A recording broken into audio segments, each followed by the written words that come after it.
5 tips I wish I knew sooner when getting started in Mech Arena, man. Tip number 1, jumping right into this, has to do with tournaments and when to register for a tournament. Now, you can actually jump into a tournament at kind of any time throughout the day. However, what you've got to be aware of is as soon as you've entered a tournament, you're going to be entered into a matchmaking pool in that tournament with people who entered the tournament at around the same time as you did. Now, what does this mean? This means that if you entered the tournament early on in the day, for example, when there are like 15 hours left, okay, for that day of the tournament, for that heat of the tournament, then you better be able to play for a long time that day and play the tournament throughout the day and keep on racking up points. If you just entered the tournament early on in the day and there's like 15 hours left in the tourney, but you only play like 5 or 6 games or something, the chances that throughout the day other people who entered the tournament around the same time as you are going to just outgrind you and just play the game more than you and finish much, much higher in the final leaderboard is very, very high. And of course, the opposite can also be true as well. If you don't have much time to play and you've only got like time to play like 4 or 5, 6 or 7 games, something like that,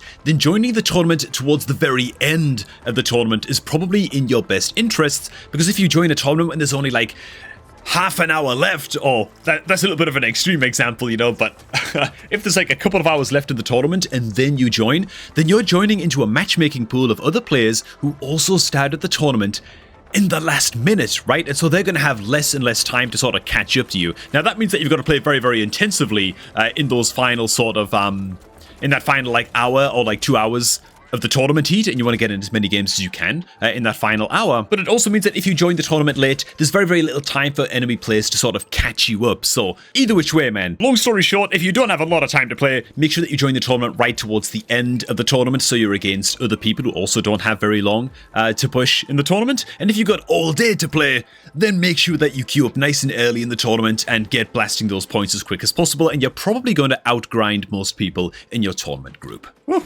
And after a pretty rough start in that tournament game, we were able to come back and take first place at least. Oi, oi, oi, oi, oi. Another top tip, it's not exactly part of the topic of this video, but man, we just clapped that free-for-all using the helmet out of our Stalker mech with our epic Maverick pilot, which you can get completely for free simply by starting off a new Mech Arena account using the beginner promo link, which is down below at the top of the video description box. Simply get onto your PC, click on the beginner link down below, man, start off your new Mech Arena account, man, you'll grab Maverick, free epic pilot, the Stalker mech, and a couple of EM Rifle 6s to jumpstart your account, man. It's just a really, really powerful sort of starter package for new players that sign up using that link. So if you're looking to start off a fresh new free-to-play account or something like that, this right here is the webpage that link will take you to. Use that page to sign on up, and all of those free rewards will be yours as soon as you are done with the in-game tutorial on your new account. Next tip, and this one is also linked up to tournaments as well, is if you click on your tournament options up in the top right of your screen, then you go to guidelines, you can go to the tournament schedule like so, and you can get a look and a preview at the maps that are coming up in each of the tournament heats. Right now we're in heat 1, and so Red Shift is the current map that we've got going on. Next map is Atlas Foyer, Freeside, and then it rotates all the way through all those maps again. Why is this important, right? You want to know what maps you're up against, and you want to know what hangar you are running each day into each map, right? If you're on a map with, oh god, for example, when good old Freeside becomes the active map, for example, this is a roofless map. There's some aerial cover, but not a whole lot. It's like an outdoor map, which is going to make like missile weapons, helix racks, that kind of thing, very, very powerful on a map like this. You might want to run some of those in your loadout. Whereas something like Red Shift, it's much more close quarters. There's kind of a lot of bridges and aerial cover for people to be hiding under at all times. Things like ember guns and fragment guns and whatever close range specialist mechs are going to be your best bet going into this. And so actually just adapting your hangar every day throughout the tournament and making sure that you're running the best possible loadout that's just well suited to whatever map that's currently active is going to be your best bet, man, for maximizing your tournament scores on each map and throughout each heat. Actually, embarrassed that I didn't know that one sooner, to be honest, man. I thought it was just like a little bit random every day with the maps. I was like, man, why am I getting the same map?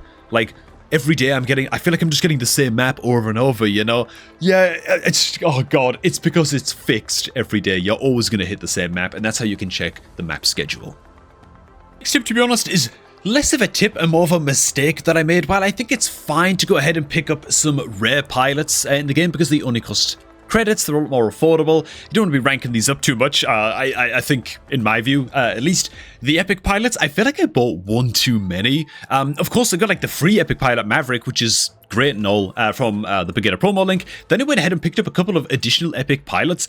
I think that was probably a mistake. I wouldn't really recommend, this might just be me, but I'm getting the sense right now, correct me if I'm wrong, that it might not just be better to save up for legendary pilots at that point, rather than splashing out too much on too many epics. That you're really going to spend that many pilot marks and blah blah blah upgrading things like your epic pilots when you could just be saving the A coins and those same marks to be upgrading and building out legendary pilots instead. I feel like a hard cap, at least if I was to make a new account, I wouldn't go beyond having like 2 epic pilots, one of them free with the promo link, and then like one of them to buy just to help me through like the early to mid game stuff like that a little bit more, and then just focus on saving up for legendary pilots. I think it's probably just going to be a lot more cash efficient in the long run. I suppose it depends how long term you want to be working on your account, but certainly not upgrading the rares too much, and just being a little bit careful. Oh, for God's sake, of course there's a bloody server maintenance. Just being a little bit careful with how many epic pilots you buy. I feel like I might have gone a bit too far. Next up, man.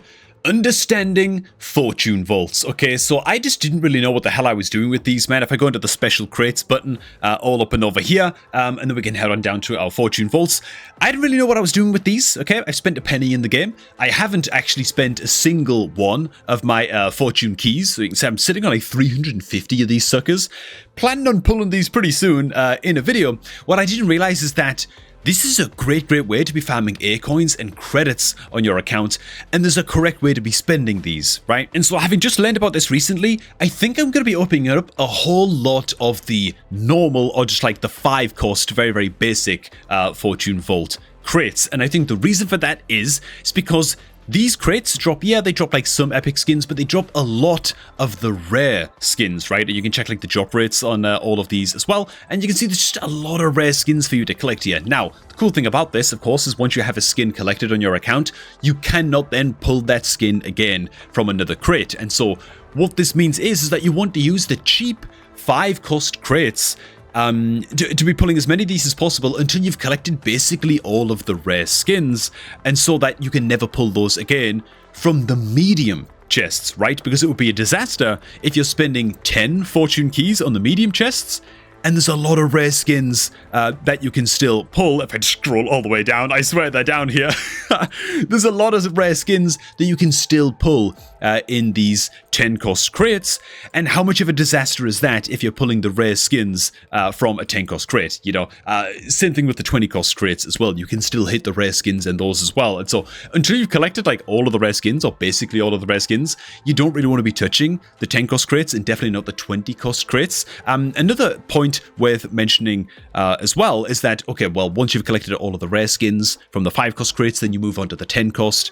Good stuff. You collect as many epics as you can from the 10 costs, and then you can focus on picking up legendary skins, of course, from the 20 costs. And so that's one tip that I picked up just recently, man. Focus on the 5 cost crates if you're in the super early game. Another thing that I didn't notice at all, however, though, is how good of a source of credits these 5 cost crates are, man. If we go into the drop rates once again here, scroll all the way down, you've actually got like a 60% chance of hitting credits from these 5 cost crates. More often than not, you're actually going to pull credits. And just pulling some math out of my ass real quick, I think that on average you get like what, 11 or 12,000 ish because of the drop rates and the different amounts of credits that you can get. Looks like about like 11,000 ish credits off of the top of my head, maybe on average, that you're pulling from these 5 cost crates, which is like pretty good. You actually get the most credits of all of the crate types from these 5 cost crates, which is very helpful in the early game when you're advancing through the gear hub, right? And you're buying weapons and mechs and stuff for credits, and you're just leveling up your gear hub. You know what I'm saying? So that's really good. Move on to the second crate type, right? The 10 cost crates. This crate type is the best source for getting your hands on A coins. A coins here have nearly an 8% drop chance overall, and you'll be averaging pulling about like 450 to 480 or something A coins if you do hit on the A coin pull from these 10 cost crates. And so as you're entering, well, a little bit later stages of the game, you're unlocking more advanced stuff in your gear hub, and you're actually needing to save up a lot of A coins for like upgrading mechs and getting mechs like ranked up and stuff like that, where A coins become absolutely crucial. These are the crates that you then want to be pulling. And then when it comes to the 20 cost crates, I'm pretty sure that you're just pulling these really to try and get the legendary skins. Yeah, because hopefully by the time you're pulling these 20 cost crates, you've already got most of the epic skins, you've already got all of the rare skins, and the drop rates on like the credits and the A coins in the 20 cost crates are actually very, very low. And so, yeah, it's just for farming the legendary skins at that point. And so that's good to know. That gives me like a little bit of a roadmap and things that I can sort of aim towards now. And I know now how to be spending my Fortune Vault keys properly.